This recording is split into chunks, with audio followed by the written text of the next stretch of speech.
Sur les routes du Québec, l'hiver, les chauffeurs doivent redoubler d'attention.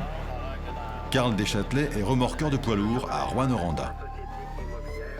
Dans la ville de Québec, Steve Parent, lui, conduit le camion de pompiers de la vieille ville. Les deux hommes doivent utiliser les routes, quelles que soient les conditions météo, pour faire leur travail.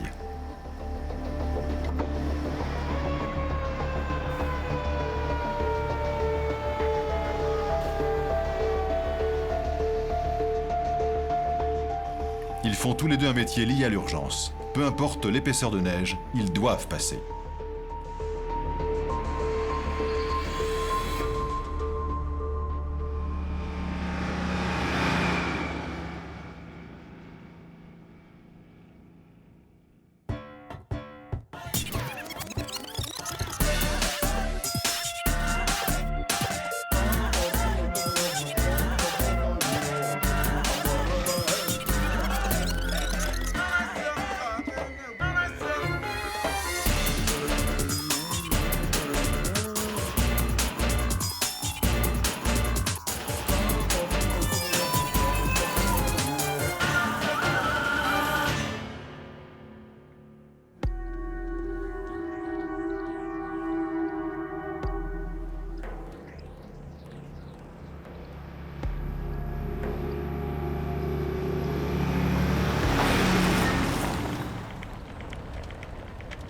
Nous sommes à Rouyn-Noranda, dernière ville avant le Grand Nord canadien.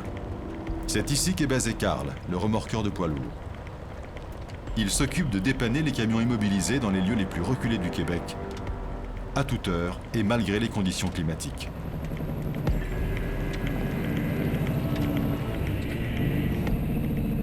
Aujourd'hui, il doit dépanner un camion sur une route extrêmement fréquentée. Carl n'a pas une seconde à perdre. Les bords des routes nationales sont dangereux et il veut prendre le moins de risques possible pour lui et son client. Le U-boat qui a cassé. Là, c'est ça, là, ça s'est mis, ça frottait après le tailleur, là, ça boucanait. Là, je me suis parqué sur le bord. C'est parce que ça tient ton différentiel. Puis si tu te trouves... le différentiel peut virer, fait que là, tu peux faire le contrôle, là, Marianne. Le quotidien de Carl, c'est porter assistance le plus rapidement possible aux camionneurs tombés en panne sur toutes les routes de sa région. Il doit répondre aux appels, qu'il neige, qu'il vente, ou que les températures soient très froides. Dans les environs de moins 20 degrés. J'avais moins 17 dans le camion, mais un petit peu plus froid peut-être.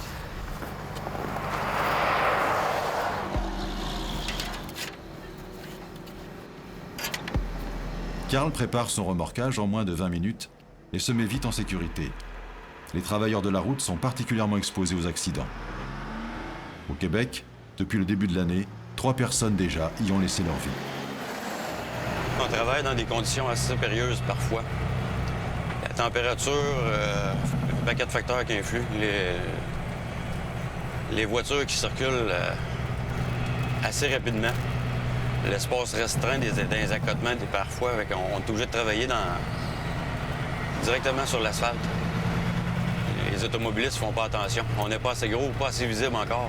Les automobilistes font pas attention, ils ralentissent pas. Les dangers sont présents en tout moment. L'hiver, avec la neige, les routes sont particulièrement glissantes. Et même avec des pneus neige, la moindre faute d'inattention peut être fatale. Carl est de ceux qui ne quittent jamais de vue l'éventualité d'un accident. Il s'y attend à chaque instant. J'ai pas le temps de brinquer encore, c'est lisse. Désolé, il y a un char qui a fait une coupée. Faut avoir des yeux derrière la tête en permanence, sinon c'est notre vie qui est en jeu. Même les chauffeurs de camions ne sont pas attentifs. En plus d'avoir des yeux derrière la tête, il faut regarder pour eux autres. Mais ça fait partie du métier. Carl est un chauffeur d'expérience, mais il sait parfaitement que cela ne le met pas à l'abri de tout. J'ai déjà eu des accidents. Par rapport aux conditions routières qu'on a pour circuler, c'est des choses qui sont possibles. Oui, on se fait peur des fois. On n'a pas le choix. Faut aller. On travaille dans les tempêtes. Hein? C'est un véhicule d'urgence pour aller dépanner le monde. Donc, c'est pas, on sort pas juste par beau temps. Les journées de tempête, quand les camions ont de la misère à circuler puis que ça prend quelqu'un pour aller les aider, c'est nous autres. Hein? On n'est pas des surhommes. On se fait peur parfois. On y va moins vite. On s'organise pour revenir. Facteur froid, la fatigue embarque. C'est des facteurs qui sont assez... qui sont durs à la longue. Toutes les conditions étaient réunies ce matin pour avoir un stress au maximum. Sur les routes des neiges, Carl n'est pas le seul à être au maximum de son stress. Dans la caserne numéro 3 de la ville de Québec, chaque sortie en hiver représente aussi un réel danger.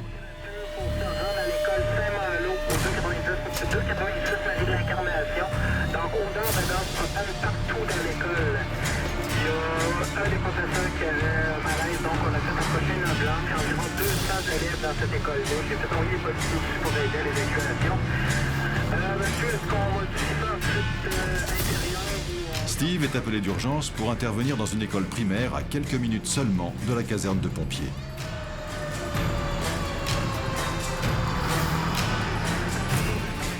Il vient de déclencher son système GPS qui met au vert tous les feux de son parcours. Il faut faire vite. 200 enfants viennent d'être évacués dans la cour. Une odeur de gaz a été sentie et aucun risque ne doit être pris.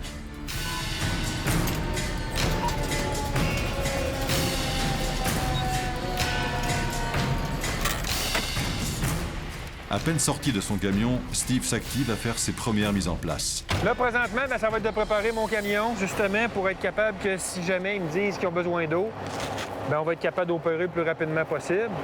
C'est sûr que je pourrais attendre d'avoir des détails, mais pour être certain de ne pas avoir un problème au niveau mécanique, on s'est tout préparé. La bonne fontaine est prête. J'attends qu'ils me donnent des instructions. Là, l'appel qu'on a présentement, là, c'est une école primaire. Il y a 200 enfants. Et au début, c'est rentré comme call de gaz propane, fuite, matière dangereuse. Ils s'attendaient à être obligés d'évacuer l'école. Ils sont en train de prendre des lectures à l'intérieur pour vérifier si c'est vraiment fondé ou pas.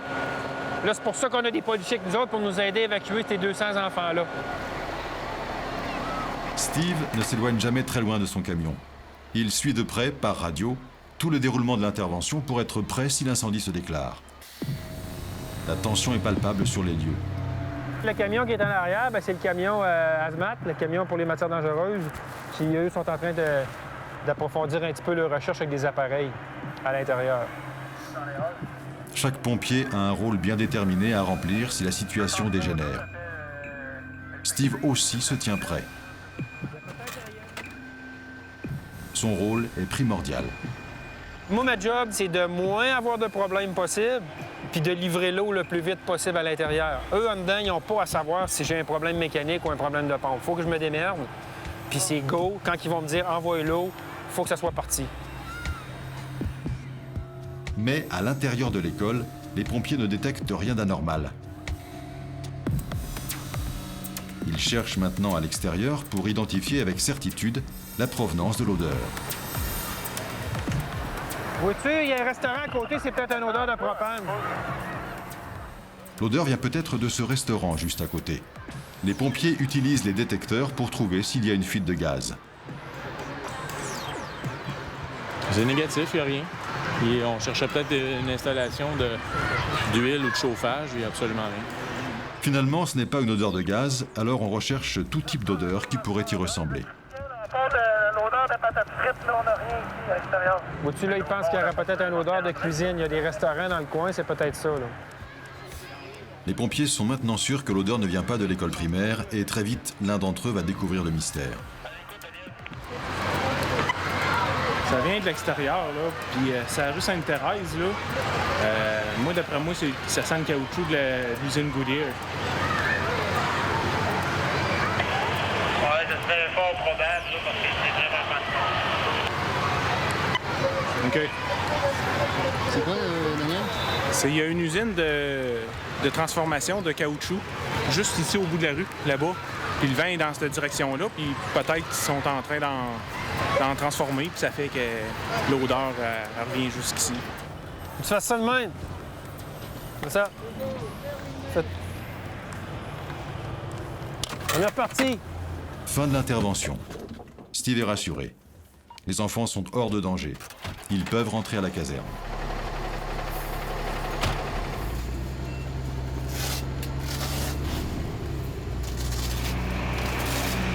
Retour à Rouyn-Noranda. Cette ville de 41 000 habitants tire sa richesse principalement de l'exploitation minière et forestière. Le trafic est dense dans la ville, mais également tout autour de son territoire. Les camionneurs se retrouvent souvent sur des routes enneigées et très isolées. Sur des centaines de kilomètres, ils ne rencontrent ni maison, ni âme qui vive, ni station essence. Ici, on compte 2 habitants au kilomètre carré. Mais en cas de problème, ils seront toujours dépannés.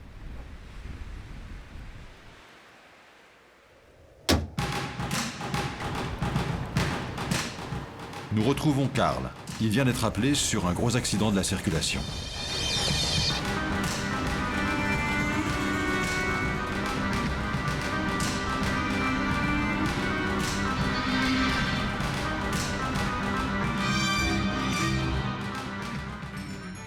L'accident s'est produit sur une petite route enneigée. Un camion de plus de 50 tonnes s'est renversé sur le bas-côté. Le chauffeur a subi de gros dommages corporels. Il vient d'être transporté à l'hôpital par les services de secours. On attend Karl le plus rapidement possible pour dégager la route. On était parti faire une journée bien tranquille. Puis un coup de téléphone, tout change. Karl vient d'être dévié de sa route par son patron. Il devait effectuer 3 remorquages ordinaires, mais la priorité est à l'urgence. La job, c'est dans l'inconnu, 24 heures sur 24. On sait jamais qu'est-ce qui va se passer.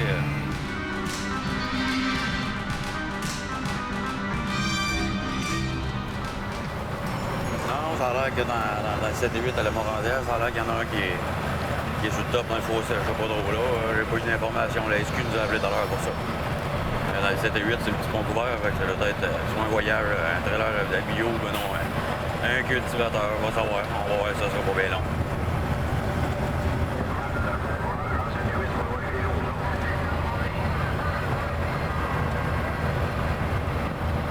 Yes, on va voir ça. Bonne journée, mon ami.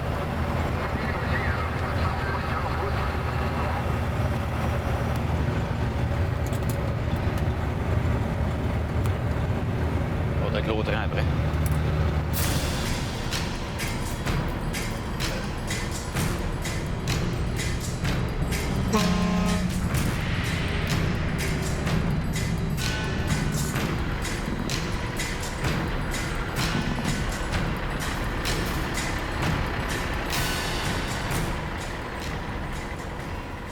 Le camion s'est renversé à pleine charge. 40 tonnes de bois contreplaqué sont encore sur la remorque. Impossible de relever l'ensemble d'un seul coup.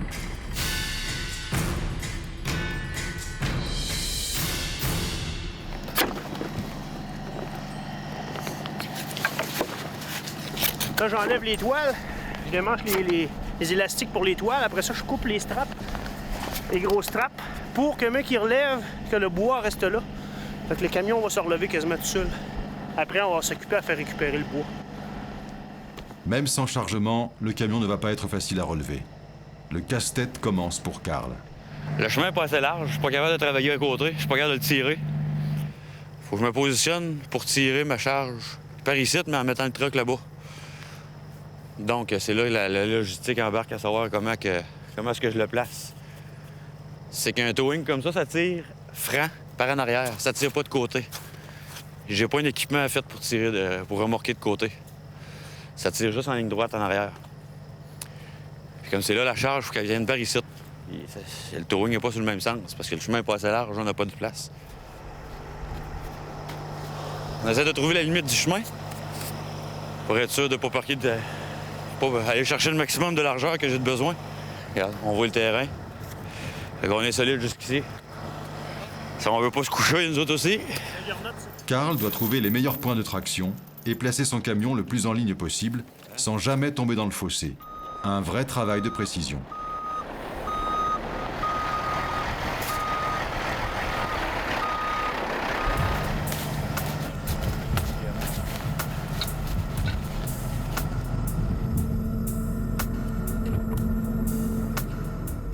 Le remorqueur peut tracter facilement 30 tonnes, mais le camion ne veut rien savoir.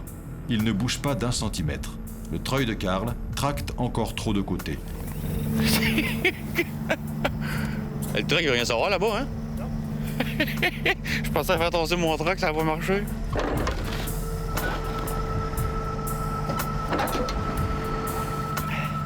Il est dans une fâcheuse position.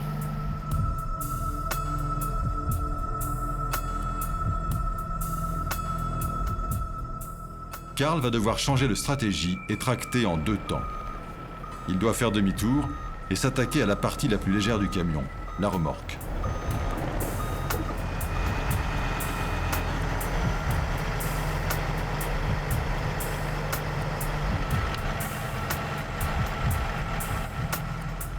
Le treuil de sa remorqueuse est puissant.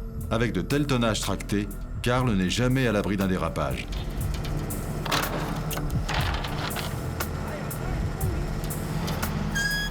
La remorque décolle enfin du sol. Il aura fallu plus de 2h30 à Carl pour commencer à faire bouger la première partie du camion.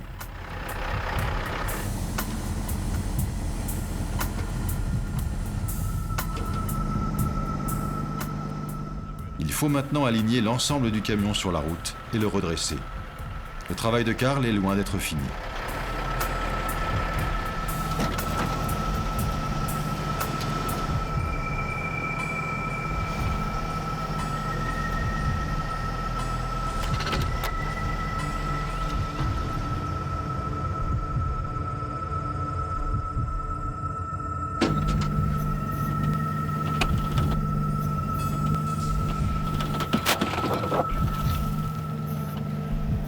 Et voilà, il est rendu à terre.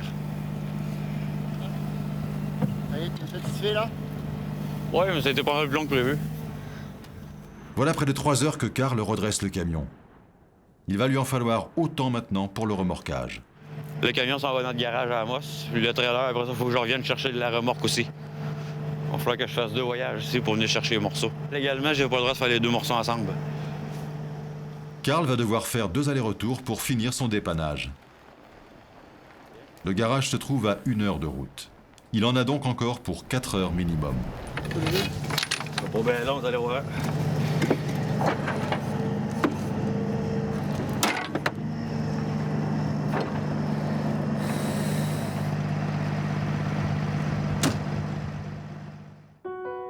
Et c'est parti pour 1 heure de route. Carl a effectué la partie la plus difficile de son travail. Il va maintenant rouler sans perdre de temps, mais en gardant à l'esprit que la route est couverte de neige et qu'il doit faire preuve de la plus grande prudence. Il se rend à Amos, au QG des remorqueurs Belles-Îles. C'est ici que le camion va être stocké avant d'être récupéré par ses propriétaires. Par chance, Amos est sur son trajet.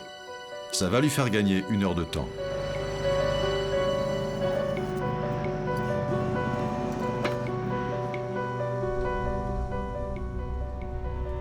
La nuit tombe sur Amos. Carl doit encore récupérer la remorque du camion laissée à 1 heure de roue. Il est presque 21h et il faut finir le travail. Carl ne compte pas ses heures, il n'a pas le choix. Il peut travailler ainsi 24 heures sans interruption si la demande l'exige. Il fait un métier d'urgence et n'a aucun horaire fixe.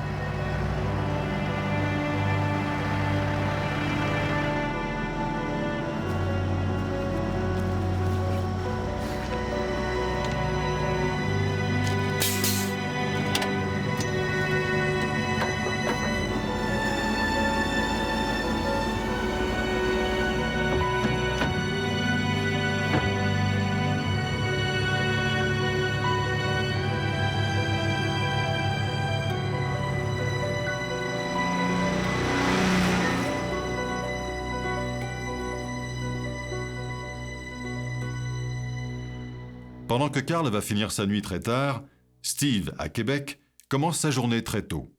Il se rend à la caserne Saint-Sauveur en un peu plus de 30 minutes.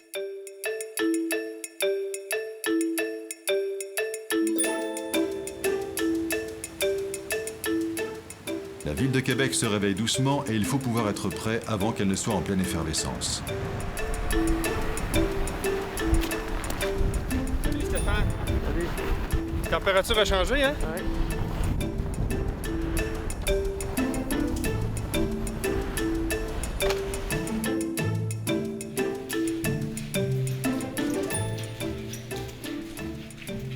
Steve, juste après avoir pris ses habits, met en place tous ses réglages. J'ai toujours fait ça. J'ai ma petite routine, puis j'imagine que tous les chauffeurs fonctionnent comme ça. J'ai une petite routine qui fait qu'il y a des choses que je veux pas oublier. OK? Je m'arrange tout le temps pour avoir une position qui est confortable pour conduire, comme dans notre voiture, c'est la même chose, parce que si je pars puis je m'en vais faire d'autres choses présentement, puis dans 30 minutes, on a un appel, puis que le véhicule est encore ajusté au chauffeur qui était là cette nuit, bien, selon moi, ça fonctionne pas. Une habitude que moi, je me donne, je mets tout ce qu'il y a d'accessoires que je vais avoir besoin pour courir un appel en fonction. Puis il faut toujours s'arranger pour être audible puis visible. Visible avec nos lumières, audible avec nos sirènes. Fait que tout ce que je vais avoir à me servir durant ma course pour l'alarme, bien, est déjà en fonction. Tout est déjà on. La seule chose que je vais avoir à faire, la master switch. Fait que moi, quand j'arrive à mon camion, je m'habille en vitesse, les gars se préparent. J'ai seulement qu'à mettre ça on, puis tout est en fonction. Je sais que je pourrais rien oublier. On a nos appareils respiratoires, tout est beau. Je me fie pas à mes lumières. Moi, je vais quand même aller vérifier visuellement si j'ai de l'eau dans mon réservoir. Je fais ça tous les jours.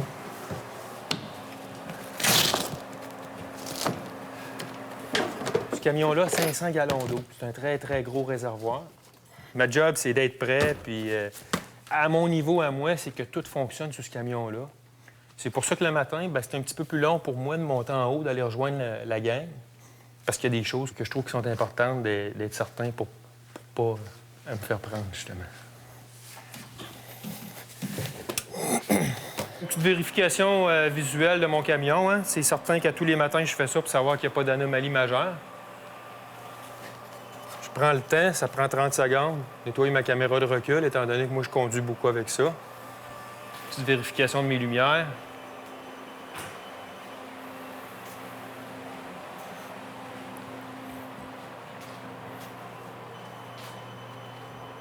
Moi, quand je suis parti de chez moi ce matin, c'était à la tempête. Puis on voyait que la température, elle descendait beaucoup. Je pense qu'aujourd'hui, il annonce moins 21, puis hier, il faisait à peu près 0. Fait que c'est sûr que les conditions vont changer. Si on parle de conduite de véhicule, bien, ça peut être une bonne occasion d'aller faire le petit test que moi, je fais toujours dans le changement de saison. On se trouve à un grand stationnement, puis on brasse un peu le véhicule pour être certain de la réaction, comment est-ce que ça va se passer, puis que personne ne reste surpris non plus dans le camion. Steve ne croit pas si bien dire. La chaussée est glissante ce matin et une voiture vient de rentrer dans un camion à un carrefour. Les pompiers sont appelés sur place. L'accident est à moins d'1 minute.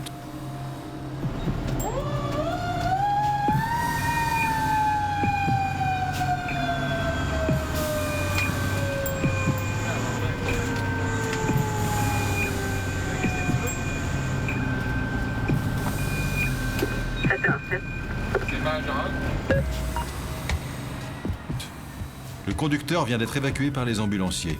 Il n'a pas réussi à maîtriser sa distance de freinage sur la route, fraîchement glissante.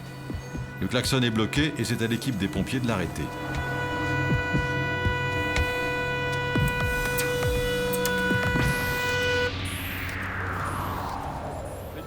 Ce matin, il est tombé 10 cm de neige sur la ville. Pour Steve, il n'est pas question de se faire prendre par surprise.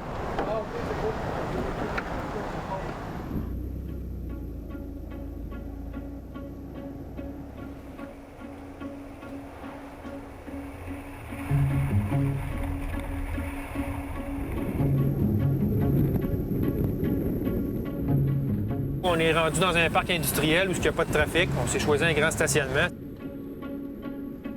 C'est sûr que la conduite ne sera pas pareille. C'est pour ça qu'on s'en vient ici. On va faire réagir le camion un petit peu pour se préparer à courir une course à travers des voitures, quartiers résidentiels, des gens, des piétons.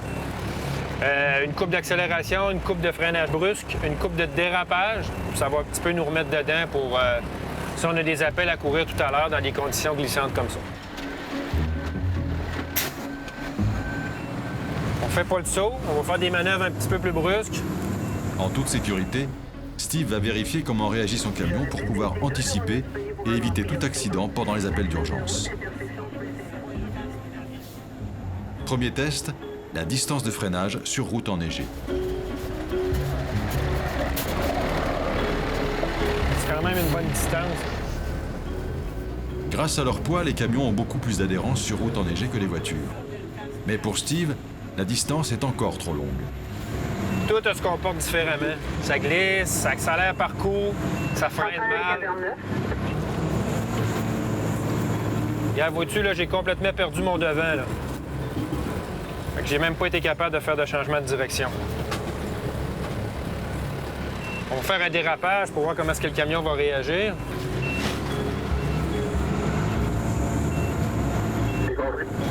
Regarde, vois-tu, j'ai complètement perdu le devant. Je suis parti de côté. Fait que c'est des choses qu'il faut pas qu'il arrive, justement, quand on court un appel. De connaître son véhicule, puis d'appréhender ça un petit peu, ça l'aide, surtout d'aller moins vite. Fait que c'est à peu près ça. Ça peut nous éviter bien des problèmes de faire ça au changement de saison, puis quand les conditions drop un peu de température.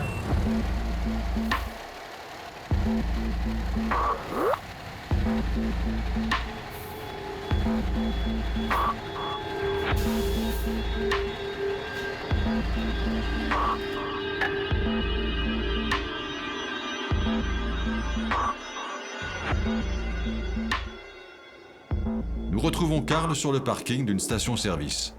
Il est 11 h du matin. Il dort encore dans son camion. Carl s'est couché à l'aube. Toute la nuit, il a dû faire remorquage sur remorquage.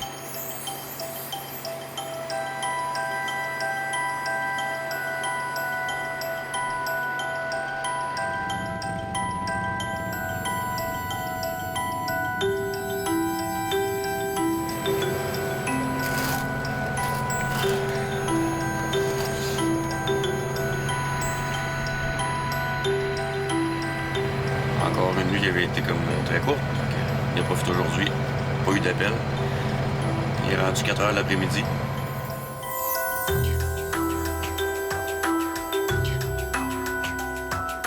Cette nuit, Carl a remorqué un camion en panne de moteur sur le bord d'une route. Il devait être à la première heure au garage. Un camion arrêté est un camion qui perd de l'argent pour son propriétaire. Alors les clients de Carl ne veulent pas attendre.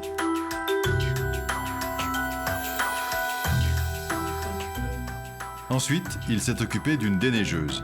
Encore une fois, les sociétés privées veulent que leurs véhicules professionnels soient opérationnels au plus tôt.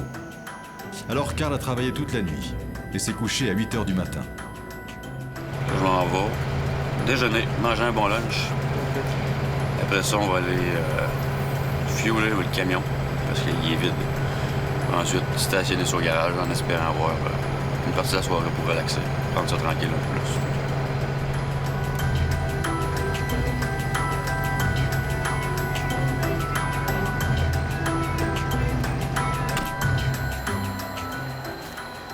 Carl va donc prendre son petit déjeuner à 16 h 15. Des moments de repos comme celui-là, Carl n'en a pas beaucoup. Alors quand il les apprécie. C'était caché. C'était caché. Dépilé. Avec ton entrée champignon. Gratiné? Oui. S'il te plaît. À 5 h l'après-midi, c'est pas le temps de déjeuner, c'est le temps de manger. C'est un lunch normal.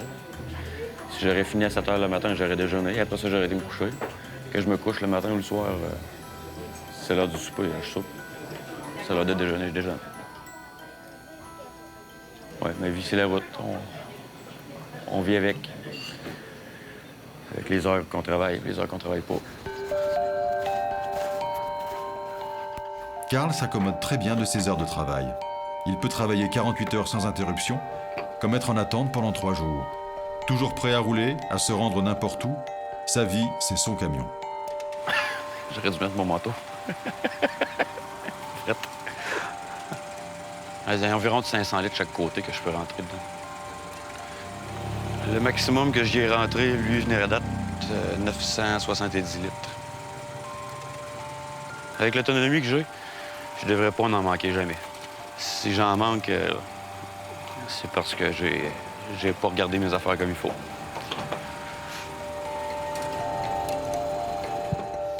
« 712 litres. On saura pas comment est-ce qu'il rentre dedans. Les pompes arrêtent à 700 litres. Si la pompe ne délivre pas plus de 700 litres, ça fait tout de même une petite facture qui s'élève à 990 $, soit 750 €.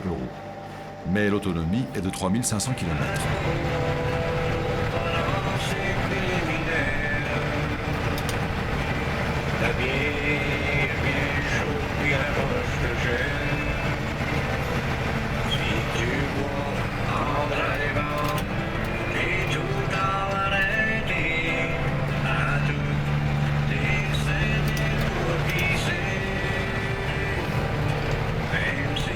t'a gradué, même si que t'es âgé, tu vas te pardonner.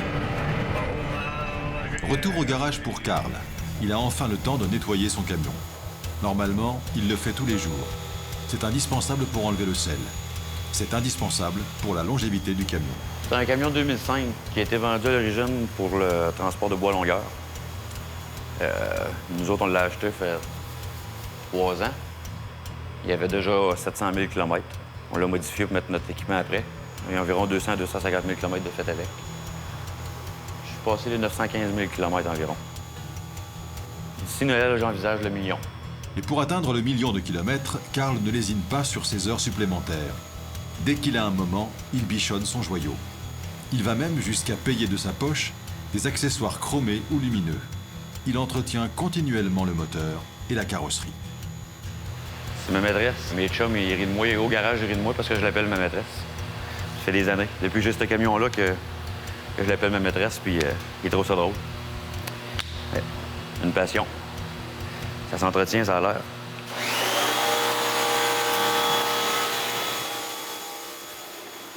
Au même moment, les pompiers de la caserne numéro 3 de Québec s'acharnent eux aussi à la même tâche. Mais Steve n'autorise le lavage de son camion, lui, que lorsque les conditions extérieures le lui permettent. La seule chose sur laquelle on est un petit peu prudent, c'est que quand on a une température de moins 18, normalement, on ne lave pas les véhicules. Parce que là, si on aurait à sortir, il fait froid dehors, les coffres, les manettes, tout ça, ça gèlerait assez rapidement. On est limite dans la température, mais quand même, on va remettre ça propre comme il faut.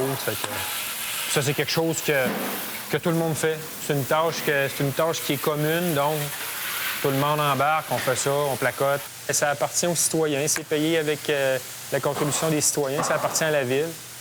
C'est de la belle équipement qui fonctionne bien, donc on se doit d'y faire attention puis de garder ça en bonne condition. Le camion de Steve doit toujours être dans un état irréprochable pour couvrir les appels d'urgence. Il a été spécialement commandé par la ville pour répondre aux exigences de son environnement.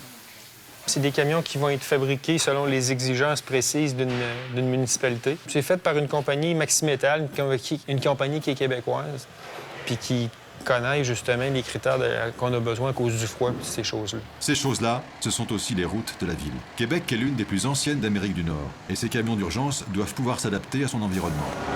C'est des bons véhicules, c'est des véhicules qui sont bien faits ergonomiquement là, pour travailler. Là. C'est des véhicules qui sont quand même rapides. En tout cas, on va parler pour le nôtre. Qui sont rapides, qui se contrôlent bien, qui freinent bien. Ils ont des braquages qui sont quand même assez courts. Puis étant donné qu'en ville, c'est toujours du arrêt et départ rapide, c'est des véhicules qui sont bien conçus pour ça. Aujourd'hui, Steve en profite pour repérer les conditions de circulation des rues de la ville.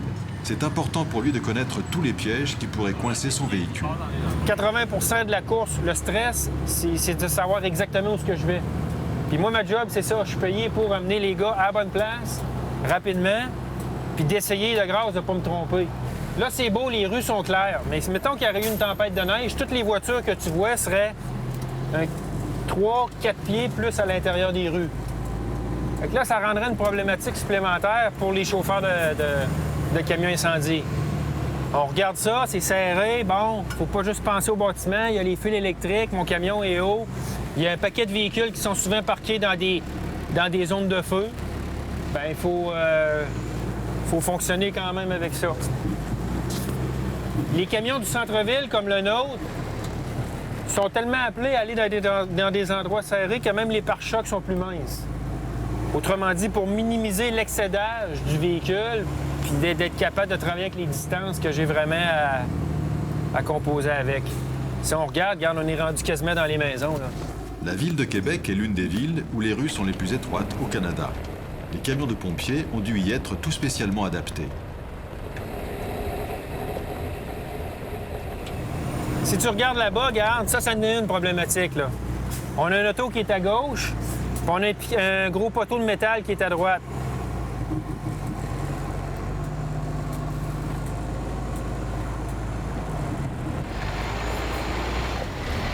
On va aller chercher le maximum. Il est indispensable pour Steve de s'entraîner à passer dans chacune des ruelles de la ville. Pas question, en cas d'incendie, de laisser le camion à 100 ou 200 mètres du lieu d'intervention.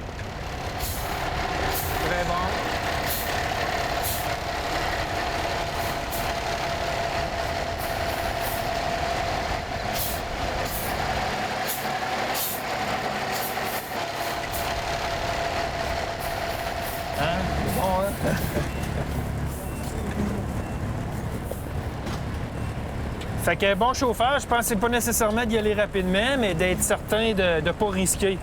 C'est mieux de dire non, ça passe pas, que d'essayer quelque chose puis de tout briser. Il y a beaucoup de chauffeurs qui sont moins à l'aise de venir conduire dans des quartiers comme ici parce que c'est très, très, très serré. Dans d'autres quartiers, ils vivent d'autres contraintes. Ici, c'est ça. Pour pouvoir être chauffeur du véhicule 203, il faut donc être, comme Steve, avant tout pompier, mais surtout très expérimenté en conduite. À son époque, aucune formation de chauffeur-pompier n'était dispensée. Faut que tu te faufiles. Regarde, on a des véhicules à droite, bang, bang, il y en a un autre là, il y en a un autre intérieur, un poteau. Ça, c'est le fun, ça. Attention à ta main.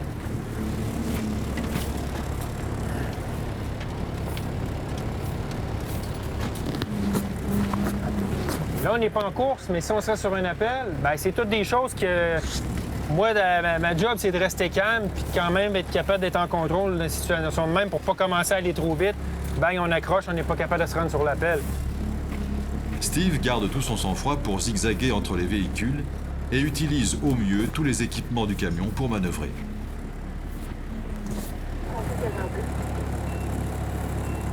La caméra de recul, bien, normalement, ça servira aux manœuvres arrière, hein, en marche arrière. Moi, je m'en sers toujours, le jour comme la nuit. J'aime savoir tout le temps qu'est-ce qui se passe en arrière de moi. Je peux jouer avec l'intensité, tout dépendant si on est le jour ou la nuit. Puis si je passe au deuxième mode, elle va fonctionner avec une caméra thermique qui est sur le toit du véhicule. Pour exemple, repérer des véhicules dans une tempête de neige ou quelque chose comme ça.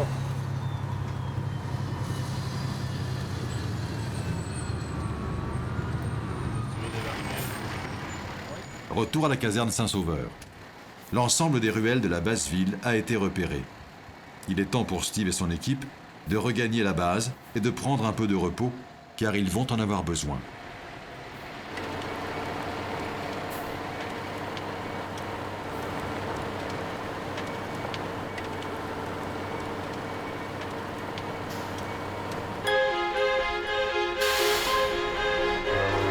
Nous retrouvons Carl. Il a à peine le temps de s'arrêter dans une station-service pour s'acheter de quoi prendre son petit déjeuner.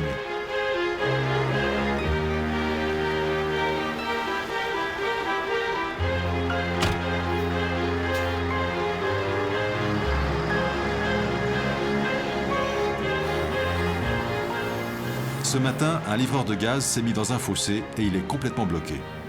Il est en pleine tournée et ne peut plus livrer ses clients. Alors, Carl se met en route. Il est à moins d'1 heure.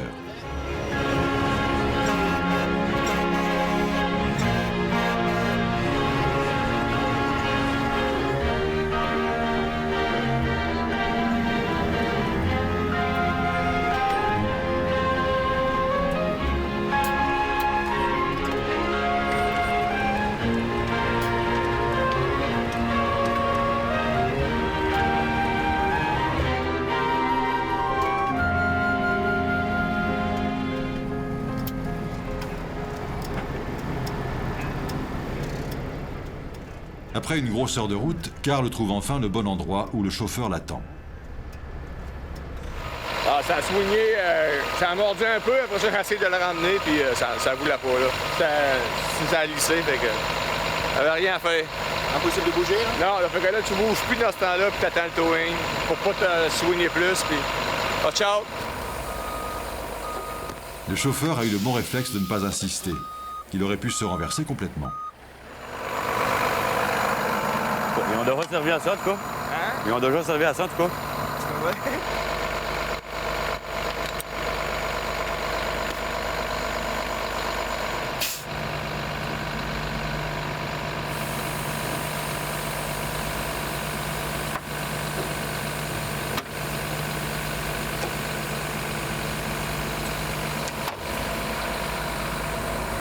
Fais enlever le break. OK. Tu vas pas au gaz. OK. Carl demande l'aide du chauffeur. Les roues ne sont pas suffisamment dans l'axe et il faut monter dans le camion pour aider la traction. Essaye de sortir de là sans le briser.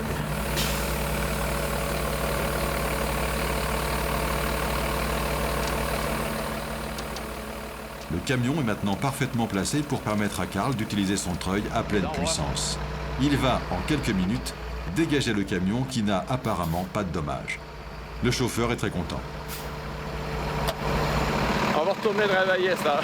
Juste dans la neige, dans l'air, tu brises absolument rien. Tu perds du temps, mais tu brises rien. Ça arrive souvent, ça? Non, il faut pas que ça arrive souvent. Faut surtout pas que ça arrive souvent. Moins souvent possible pour que ça arrive, mais bon, des choses qui arrivent. C'est ça. Ils vont m'en dire que celui-là que ça y arrive pas, c'est parce qu'il est assis chez eux, il attend son chèque.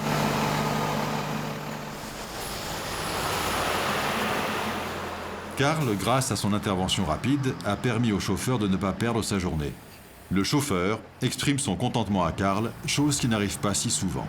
Oui, il était content. Il peut continuer sa journée, enfin. Il commençait sa journée, puis un des premiers clients, il laisse en bas de l'entrée. Ça rallonge une journée.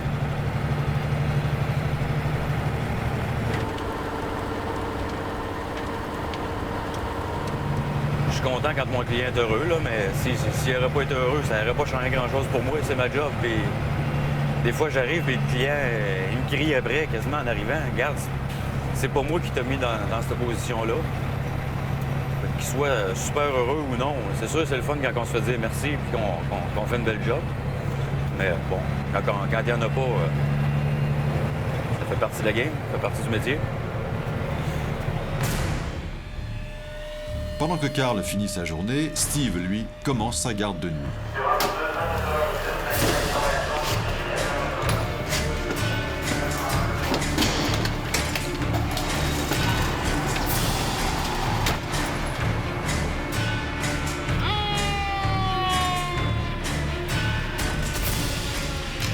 Steve est appelé sur un feu de maison dans le centre-ville de Québec.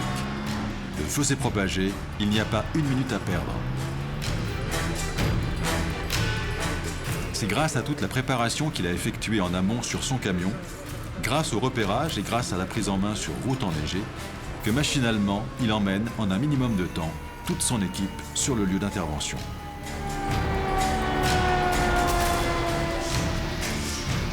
Une équipe de pompiers est déjà sur place. En effet, il y a urgence car il y a risque de propagation. Les maisons de la ville sont des maisons côte à côte et le feu peut atteindre très rapidement les maisons voisines. Le premier travail de Steve est de fournir l'eau par le biais de son camion le plus rapidement possible. Il faut le raccorder à la borne fontaine pour alimenter continuellement la citerne du camion en eau. Le feu est déjà important, mais il est rapidement maîtrisé. Heureusement, car la maison voisine commence elle aussi à avoir quelques flammes.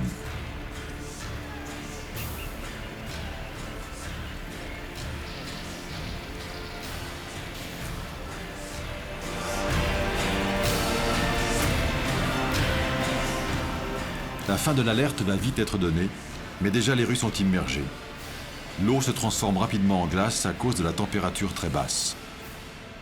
Ouais, il y a un bon vent, là. Moi, j'ai pas été mouillé, par exemple. Mais à cause du froid, là, on voit qu'on n'a pas le choix, là. Faut se couvrir un petit peu plus, là.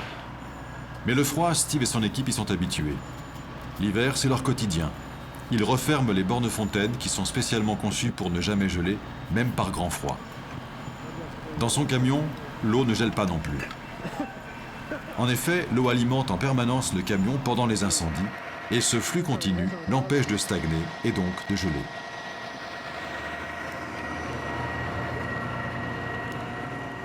Après l'incendie, il faut encore une bonne heure aux pompiers pour ranger l'ensemble de leur matériel. Ensuite, direction la caserne. Mais la nuit est déjà terminée et le petit matin commence à se lever sur la ville de Québec.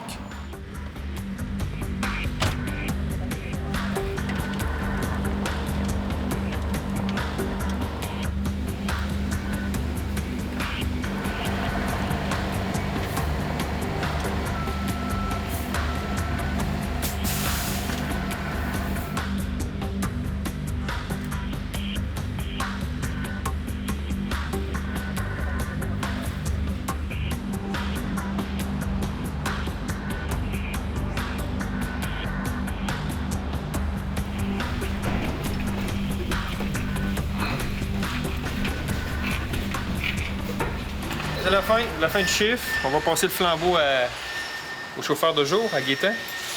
Puis on va quand même se passer les informations là, de ce qui s'est passé cette nuit puis hier soir. On a quand même pogné un bon feu sur Charest. Fait que moi, je me dois d'y transmettre tout ça pour qu'ils sachent en quel état qu'est le camion, le matériel, puis qu'est-ce qui s'est passé aussi. Bon matin, le changement de chiffre.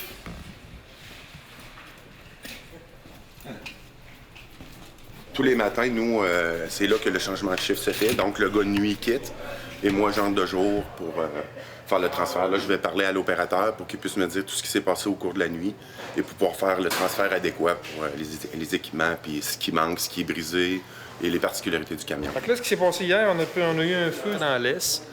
C'était au 2e étage. Les gars ont éteint ça. Nous autres, on a fait un jet. On a couplé au niveau du 4 pouces. On a alimenté à la pompe. Ça s'est super bien passé. On n'a pas perdu d'outils. On n'a pas brisé d'outils non plus. Il n'y a pas eu de blessés. Puis, c'était à peu près ça. C'était correct comme intervention. Là, je t'ai changé les batteries. Parfait. Moi, je suis parti. C'est beau. Salut, bonne journée. Bonne journée. Allez. Steve va pouvoir bénéficier de 3 jours de repos. Un repos bien mérité vu la nuit blanche qu'il vient de passer. Carl, lui, ne prend toujours pas de repos. La nuit est chargée en remorquage et nous le retrouvons encore au volant, mais les choses ne se passent pas exactement comme il le veut. Il sent que son camion a un problème. As-tu problème? Je sais pas quoi exact. Le camion a changé de son. Par précaution, je vais arrêter, je vais aller voir. Je vais aller jeter un œil avant d'aller plus loin, pour être sûr. Carl connaît si bien son camion que le moindre petit son, que n'importe quel chauffeur aurait ignoré, le perturbe et l'inquiète. Il s'arrête tout de suite pour en avoir le cœur net.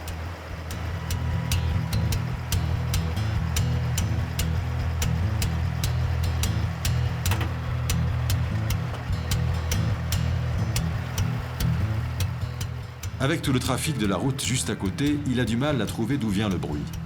Pourtant, il est sûr, il entend comme une vis qui claque, comme le grincement d'un roulement à billes. Dans le devant du moteur, il y a la fan pour le refroidir. Puis, elle marche pas tout le temps, elle. C'est une cloche, c'est un système de pression à l'air qui fait qu'elle fonctionne quand il y en a besoin. C'est un bearing qu'il y a là-dedans, puis il est en train de se briser le bearing. Règle générale, les gars s'en rendent presque jamais compte. Quand ils s'en rendent compte, c'est quand le bearing casse. Quand il casse, la fan part, puis elle tombe en avant. Puis elle passe au travers de tous les radiateurs. J'ai 4 ou 5 radiateurs, là, tu sais, puis c'est une job de plusieurs $1000, là, tu sais. Et même si pour beaucoup de chauffeurs ce bruit paraîtrait mineur, Carl, lui, ne veut pas laisser passer. Ça m'agresse, là. Il y a quelque chose de pas normal, là. On va commencer par voir s'il y a quelque chose à réparer. On va commencer par voir s'ils trouvent quelque chose. Ils trouveront peut-être rien parce que j'ai pas de code allumé. Carl sait que s'il n'anticipe pas les pannes de son camion, il peut lui aussi se retrouver coincé au bord de la route. Et ça, il n'en est pas question. Une radate, en 12 ans de route, j'ai jamais resté en panne. J'ai jamais testé d'être remorqueur. Et j'ai toujours dit que moi, j'irais pas sur une dépanneuse. Faut que je m'arrange en conséquence. Il n'y en a pas question. Le coup de la remorqueuse remorquée, ce n'est pas pour lui. Carl en fait une question d'honneur. C'est lui le remorqueur et c'est lui qui remorque. Et son plus beau trophée, il ne sait plus à le prendre en photo, c'est le remorquage de son collègue de travail.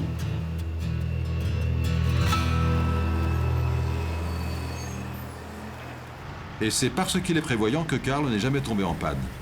Quelques minutes seulement après avoir découvert son bruit anormal, il se retrouve au garage pour un diagnostic électronique. Son clic-clic peut venir de son ventilateur, mais il n'en est pas sûr. Je suis conducteur, je suis pas mécanicien, mais à l'oreille, ça me semble être un injecteur ou quelque chose comme ça. Il y a déjà eu un problème d'injecteur avec. Il y avait une lumière qui avait allumé, là, il n'y a pas de lumière. Je sais pas. Je suis bien embêté.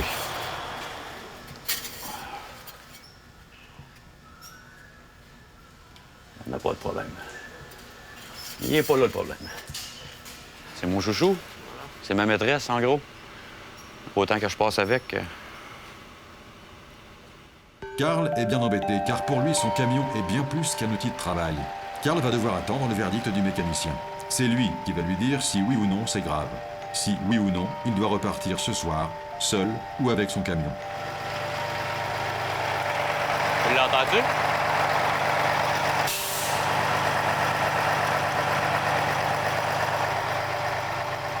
Mais le mécanicien ne souhaite pas se prononcer tout de suite. Il préfère attendre le résultat des analyses de ses appareils électroniques. Il mesure tout. Échappement, compression, cylindre. Et visiblement, quelque chose ne tourne pas rond. Karl ne tient plus en place, il a besoin de savoir.